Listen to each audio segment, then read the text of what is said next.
그 KBS 단독으로 나온 소식 전해드리면서 한강버스 얘기로 넘어가겠습니다. 서울시가 그 한강버스 멈춰서 있는 그 버스, 사고 난 버스, 어제 비공개로 인양을 했다고 합니다. 저녁 7시. 네, 저녁 7시 30분에 인양을 시작해서 50분에 완료했다. 근데 이거를 언론에도 알리지를 않았어요. 그러니까 조용히. 그러니까 이 사고에 관련한 거는 기록도 남기지 않습니다. 이유가 있겠죠. 뭔가. 예. 지난 15일 밤에 사고가 났었고 82명이 한강 위에서 1시간 동안 갇혀 있는 굉장히 위험한 사고가 났었고요. 그럼에도 불구하고 계속해서 한강버스는 지금도 일부 구간만 제외하고 운행이 되고 있습니다. 한강버스 어떻게 보고 계세요, 부의장님? 참 왜 이렇게 했을까? 그러니까 저는 이번에 이거 멈춘 다음에 나온 게 이 15번의 이 걸림, 이물질 이거 이미 보고가 됐다는 거잖아요. 예. 뭐 우리가 모두 알고 있는 하인리의 법칙. 예. 한 번의 대형 사고 터지기 전에는 29번의 작은 사고, 300병원의 징후가 있다. 징후가 아마 이건 15번이라는 건 정도면 징후가 아니라 아마 작은 사고 정도일 거라고 보거든요. 그러면 징후가 더 많이 나왔을 겁니다. 이 한강버스를 무리하게 빠르게 뭔가 내년 지방선거 전에 완료하기 위해서 뭔가 국민들 그 시민들한테 보여주려고 무리하게 추진하다 보니까 이런 것들을 다 체크하지 못한 거 이거 기본이거든요. 기본적으로 이런 것들을 체크 안 했다는 것도 저는 너무 말도 안 된다고 이상한 거죠. 말이 안 되는 거죠. 그러니까 그러놓고 지금 또 오 시장께서는 뭐 6개월 정도 지나면 6개월만 기다려달라. 너무 노골적이지 않아요? 딱 지방선거까지만 기다려주세요. 이게 6개월 지나면 사람들 마음 바뀔 거다라고 네. 하는 6개월 뒤에 딱 지방선거 직전이거든요. 그때까지 되면은 뭔가 사람들이 알게 될 거다라고 말한 그런데 6개월 동안 하다 보면 전 큰 사고 안 나가겠습니까? 아이. 사람이 다치고 뭔가 죽어야 뭔가 이걸 멈추겠다는 건지 그리고 이 15일 날 밤에 멈췄을 때 그 아래가 지금 가스관이었다는 거잖아요. 예. 아, 그러니까요. 가스관 또 서울시 사람들 얘기하는 거 보니까 가스관은 콘크리트로 해놨기 때문에 괜찮다라고 말하는 그런 나이브함. 정말 이 배가 우리가 생각하는 것보다 상당히 무겁고 상당히 이 충격이 크기 때문에 가스관과 어느 정도 부딪히냐 이게 긁힌 게 아니라 정말 조금 더 낮아가지고 부딪혔다면은 콘크리트 충분히 갈라질 수 있는 그럼요. 거고요. 예. 그럼 콘크리트 안에 이 가스관이 내시 돼 있으면은 콘크리트가 갈라지면 안에 있는 가스관도 갈라지는 거예요. 당연히. 예. 그러면은 폭발했을 수도 있는 거예요. 예. 저는 끔찍한 사고가 날 수 있었는데 그냥 태연하게 콘크리트로 막아놔서 괜찮아요라고 말하는 거 보면서 아 이거 한강버스 왜 안 멈추는지 왜 취소 안 하는지 전 이해가 안 가요. 이게 그러니까 본인의 치적으로 이제 포장을 하기 위해서 한강 위에 그 분홍색 버스가 계속 돌아다닐 거 아니에요. 그럼 저거 오세훈 표다. 그 얘기 하려고 지금 이러는 거 아닙니까? 당연히 뭐 이제 치적 사업이 필요하고 전시성 행정의 어떤 성과가 필요한 거겠죠. 본인 스스로가. 그러니까 이거는 이제 선거 때문에 이런다라는 거를 뭐 아마 대다수의 유권자분들이 알고 계실 거고. 근데 이거는 행정가로서의 역량이 어떠한지를 평가하는 것이 우선이지 그냥 보여지는 것만 집중해서는 또 언론에 드러난 것만 봐서는 표를 줄 수 없는 거거든요. 그리고 오세훈 시장은 이미 4번째 시장을 하고 있습니다. 4번이나 지금 서울시장을 하고 있는 거예요. 예. 5번째 도전이거든요. 예. 관운이 있는 사람인 건 분명한데 실력이 있는지는 모르겠어요. 그리고 아이. 실력이 없고 무능의 끝이라고 봐도 될 정도로 이번에 한강버스는 오세훈 시장의 실력을 그대로 보여주는 가장 큰 실책 중에 하나가 될 것 같고 아마도 100만도 안 되는 자치단체를 가도 이런 사고 없을 겁니다. 예. 그러니까 왜냐하면 이게 지금 1000만 도시여서 사람이 많아가지고 그만큼 챙길 게 많아서 오세훈 서울시장이 못 챙긴 거 아니냐 이렇게 얘기하는 것도 말도 안 되는 일이고요. 그러니까 이거 애초에 수심이 낮아서 문제 그리고 과거 이제 자신이 해외에 나가서 봤던 여러 이 뭐랄까 운하라고 하나요 그거를 그 운하를 보고 느꼈기 때문에 서울에 낭만을 도입하기 위해서 한강버스라는 사업을 추진했다라는 그 배경 이런 것들이 모든 전문가들은 이건 서울시의 사정을 봤을 때 쉽지 않다라고 이미 지적을 했음에도 불구하고 무리하게 추진해서 이런 상황이 생긴 거고 우리가 지금 이 얘기를 몇 번째 하고 있는지 잘 모르겠는데요. 가장 중요한 게 지금 멈춰서 운항 중단을 하고 재개했는데 또 사고 난 거예요. 맞아요. 이게 지금 첫 번째 사고가 아니란 말입니다. 검토했어요. 그리고 크고 작은 횟수를 따지면은 뭐 수십 번의 사고가 있었던 거예요. 예. 뭐 지금 언론에 나온 보도를 보면은 오피셜한 거는 뭐 큰 사고가 3번, 4번 이렇게 지금 적혀 있는데 서울시에서 인정한 크고 작은 사고, 게다가 언론에서 그 사고의 횟수까지 다 종합하건데 이거 10번이 넘어요. 예. 그 이거를 운항을 해야 되겠습니까? 이게 교통수단으로서의 정시성도 포기하고 그렇죠. 그리고 이게 실제로 효율성이나 뭐 예를 들면은 사업성도 없는 수단인데 이거를 계속 유지한다는 것 자체가 어려울 것이고 그리고 최근에 있었던 사고의 경우에는 항로를 이탈했다면서요. 너무 기본적인 거 아닙니까? 한강이 태평양입니까? 한강이 태평양. 아니, 그러니까 이탈할 항로가 있어요? 예. 그리고 이제 어디 예를 들면 이제 부표 같은 거 띄워놓잖아요. 예, 예. 야, 거기 지나가지 말라고 부표를 띄워놨는데 과거에는 그 부표를 박아서 사고 나는 경우가 그렇죠, 있고요. 있었죠. 이번에는 항로를 이탈해가지고 거기 이제 걸린 거예요. 가지 말아야 될 곳을 가서. 예, 예. 그래서 멈춰 서 있던 거 아닙니까? 예. 뭐가 문제인 거예요? 아, 그러니까요. 그래서 서울시는 아마 이렇게 접근할 겁니다. 휴먼 에러다. 아하. 인재다. 어허. 우리는 잘 관리한다고 관리했는데 그 사람이 운항사가 실수한 미숙했다. 거다. 아하. 그럼 서울시 책임이 사라집니까? 그러게요. 예.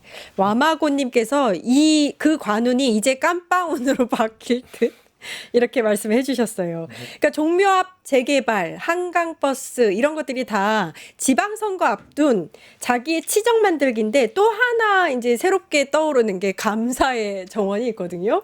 요거는 영상 보고 와서 부의장님 말씀 듣겠습니다. 잠시만요. 아직 준비가 안 됐다고 하고요. 받들어 총 예. 영상은 빨리. 받들어 이게 뭐냐면 광화문에 이제 감사의 정원을 만드는데 6.25에 참전을 했던 국가들을 기리는 그런 어떤 뭐 형상의 뭐 받들어 총 7m 형상의 짜리. 예. 그 7m짜리 예 조형물을 설치하는 사업인데요. 영상 준비가 됐나요? 예. 그래서 정상은 진짜 말이 안 되지. 그 상징을 이상하게 만들어. 세종과 이순신을 모신 공간에 밭도로총 석재 조형물을 설치하는 것에 대해서 국민들께서 좀 이해하실지 좀 의문이 되고 좀 걱정도 됩니다. 대한민국의 정체성을 상징하는 곳이고 참전국에 대한 감사를 보여주기에 가장 적합한 장소입니다. 그 상징을 이상하게 만들어. 밭도로총 또 석재 조형물을 설치하는 것에 대해서 저 조형물 자체가 전혀 뭐 이렇게 좋아 보이지가 않아요. 약간 뭐랄까요. 그냥 감옥에 이제 서 있는 뾰족한 가시처럼 보이기도 하고. 그러니까 그게 21개인가 23개인가 지금 예. 헷갈리는데, 그러니까 6.25 때 참전해준 국가의 숫자를 걸 형상화한 건데, 네. 저는 감사의 정원을 만들겠다는 취지까지는 동의해요. 6.25에 참전해준 고마운 나라들이잖아요. 예. 근데 저걸 왜 광화문에 세우느냐라는 거죠. 광화문, 그러니까. 아까 김민석 총리가 말한 것처럼, 그리고 옆에 있던 분이 말하는 것처럼 지금 세종대왕과 이순신 장군 외세 침입에 맞서 우리나라를 지켰던 이순신 장군이 있는 그 동상 뒤쪽에 저 위편에 전 이미 저렇게 공사가 진행된 줄 몰랐어요. 저도. 근데 그거를 강행하겠다라는 생각이 너무 잘못돼 있다. 왜냐면 아까 에디터님께서 이 시장의 행정력을 지적을 하셨는데 이분 행정력보다 더 문제는 정치력이거든요. 그러니까 이분이 처음에 됐을 때 2006년에 서울시의회가 또 따로 있잖아요. 예. 서울시의회에 거의 그냥 90% 이상이 다 그냥 그 한나라당이었어요. 그렇기 때문에 그때는 하고 싶은 거 막 다 하다가 2010년에 이게 그 다수당이 바뀝니다. 민주당이 되니까 무상급식 하겠다고 하니까 나 안 해 하고 나가버린 거잖아요. 자, 복귀를 했어요. 2021년에 재보궐로 복귀한 다음에 그때도 민주당이 다수당이었거든. 그때 별거 안 하다가 22년에 선거에서 이제 또 국민의힘이 다수당이 됐어요. 서울의회 한 110석 정도 되는데 70석 이상이 국민의힘이란 말이에요. 이제 하고 싶은 것도 다 하겠다고 종묘개발 밀어붙이고 한강버스 밀어붙이고 감사의 정원 밀어붙인 거예요. 지금 얘기하는 거 보면 아니다 이거 충분히 토의 기간 거쳤다고 하지만 민주당 서울시의원들이 반대 계속했거든요. 하지만 소수당이니까 못 막은 겁니다. 지금 계속해서 왜 오세훈 시장을 지금 국무총리가 나서서 때리냐 국회의원들이 나서서 때리냐 이야기거든요. 서울시의원들이 못 막으니까 민주당 소속 의원들이 막으려고 했고 이거 아니다 다른 데 해야 된다 이렇게 주장을 했지만 그걸 밀어붙이니까 다 밀어붙이니까 종묘고 뭐고 어쩔 수 없이 국무총리가 나와서 저렇게 브레이크를 걸라고 나온 거잖아요. 예. 그렇기 때문에 저는 서울시장이면 저 자꾸 그 별로 좋아하지 않는 분입니다만 이명박 대통령이 서울시장 때 청계천 사업 추진할 때 그때도 서울시의회가 그 당시 한나라당이 80석이 넘었거든요.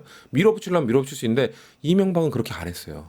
이명박은 당시 민주당 참여정부 정무수석 찾아가가지고 설득하고 그랬더니 유인태 정무수석이 대통령한테 말하고 대통령이 그럼 와봐 한 다음에 그렇게 설득 과정 낮은 자세로 갔단 말이에요. 근데 이렇게 밀어붙이니까 국무총리가 나서서 막는데 그게 뭐가 문제입니까? 예. 전 당연히 해야 할 일을 지금 김민석 총리가 잘 하고 계시다고 생각합니다. 아, 그렇습니다. 누군가는 막아야죠. 지금 저희가 조형물의 모습을 보여드리고 있는데 저게 뭔가요? 진짜 저걸 왜 해야 되는지 진짜 이해할 수가 없습니다. 이해할 수 없는 조형물이에요. 그러니까 저는 자 우리 이제 냉정하게 예. 그러니까 이제 우리는 어떠한 정치인을 소개하고 정치인을 우리가 기억할 때 상징과 심벌이 필요해요. 어허. 그렇지 않습니까? 뭐 가령 노무현 전 대통령을 상징하는 단어, 노무현 전 대통령이 성과로 했던 것 이런 것들은 실제 대통령이 되고 나서도 자신의 성과로 기록되는 것이지만 대통령은 가기 전에 혹은 대형 선거에 출마하기 전에 각자가 쌓아왔던 행정가로서의 어떤 성과가 필요하거든요. 예. 오세훈에겐 뭐가 있을까요? 아니, 진심으로 제가 물어보고 싶은 예. 거예요. 오세훈이라는 사람은 그냥 시장이죠.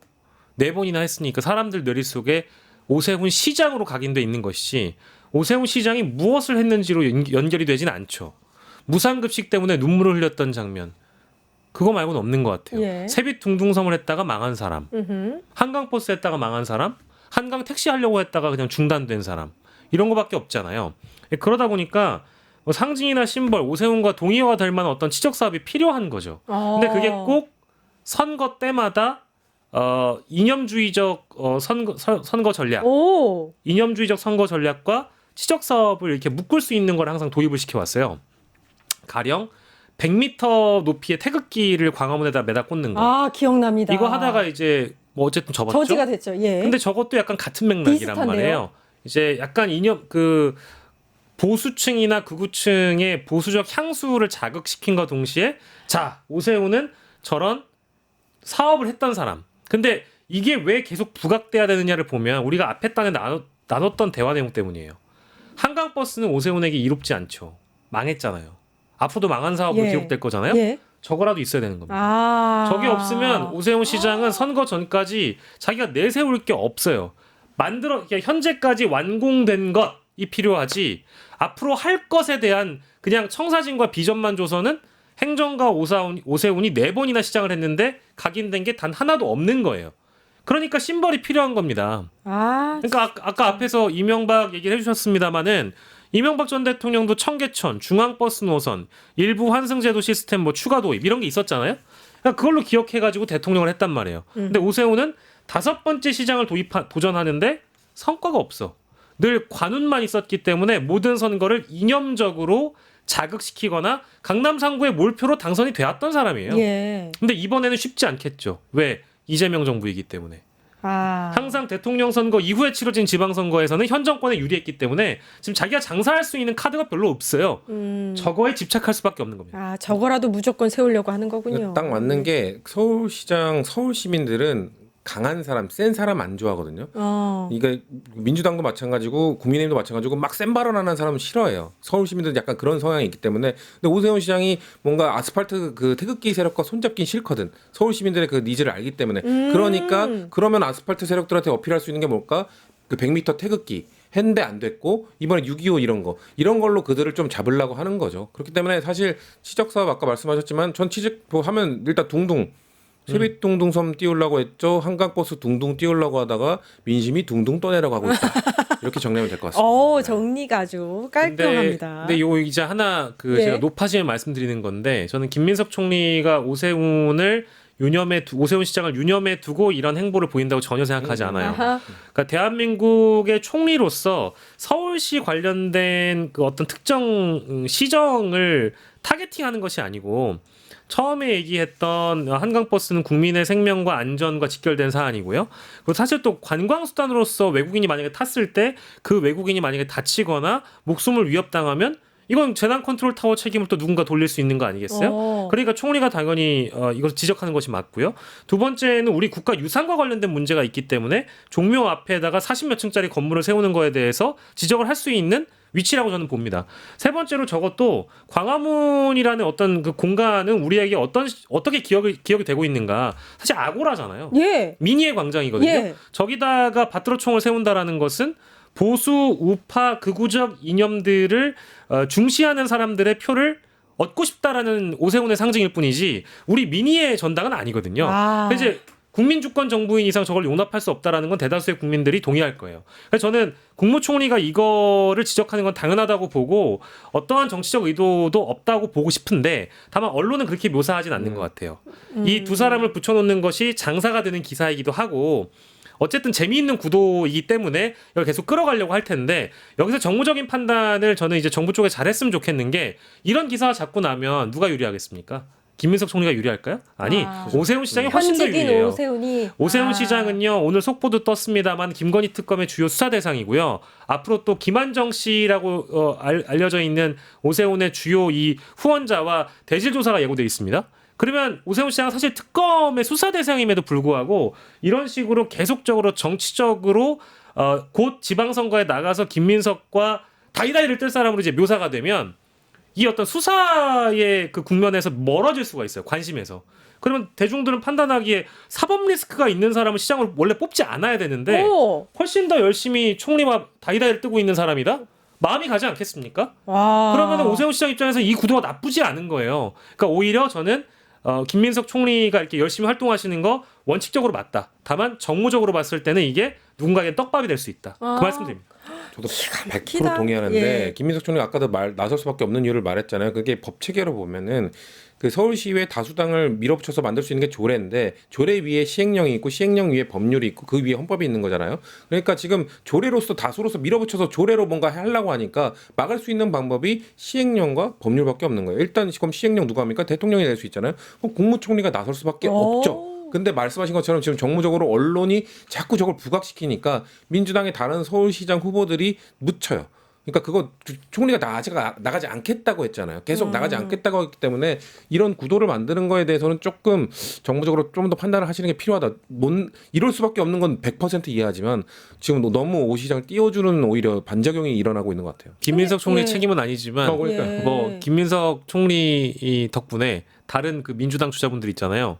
사실은 애달복달 더 열심히 그러네요. 하시는데 아. 열심히 하는 것보다 조명이 안 돼. 아. 왜냐면 다 오세훈 김민석 오세훈으로 묻혀버리니까. 근데 핵심은 국무총리까지 나서야 할 만큼 심각한 문제가 오세훈 한 명으로부터 다 나오고 있다. 아니 원칙적으로는 이게 핵심 맞다니까요. 아닙니까? 네, 원칙적으로 맞아요. 그러니까 이거는 죄송합니다만 이거는 정치권에서 나왔던 표현이니까 한 번만 쓸게요. 윤희숙 씨가 썼던 거니까 다구리. 그러니까 이거 다구리. 오세훈 다구리용 주제인데 아. 이게 어느 순간 김민석 전담 주제로 빠지는 순간 오세훈만 너무 좋을 수 있다. 아하. 그래서 이건 사실인 것 같아요. 예, 알겠습니다. 아, 두 분 진짜 저렇게 너무 되게 멋있습니다. 총명한 목소리로 다구리 하니까 제가 오세훈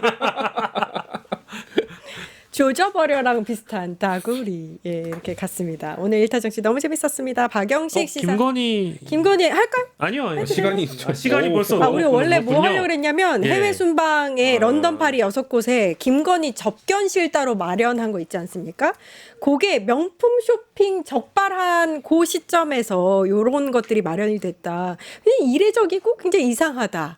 혹시 개인 그 쇼핑을 위한 공간이었나? 그러니까 저 뭐 이런. 개인 네. 그렇게 추측할 수밖에 없지 네, 않겠어요? 그쵸, 그쵸. 아무래도 접견실에 이례적인 일이었기 때문에. 출장 쇼핑 그러니까. 거기서 와서 물건을 예. 지나라고 보는 걸 하지 않았을까라고 그냥 개인적으로 추측을 해봅니다. 예, 오마이뉴스 네. 보도였는데 리투아니아 명품 쇼핑 보도 이후에 갑자기 6곳의 접견실, 김건희 접견실이 마련됐다.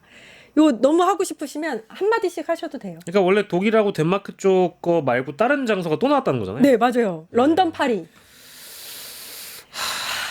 정말 진짜 정말 죄송한데 천박하네요. 예, 천박하다. 별로 언급하고 싶지가 않습니다. 예, 알겠습니다. 그래도 아무튼 김건희 한마디 하고 가서 너무 좋고요. 일타정치 여기까지 하겠습니다. 박영식 시사 에디터, 성치훈 전 더불어민주당 정책위 부의장님 고생해 주셨습니다. 감사합니다. 저는 내일 4시 50분에 다시 찾아뵙겠습니다. 함께해 주신 여러분 감사합니다. 파 증권홍합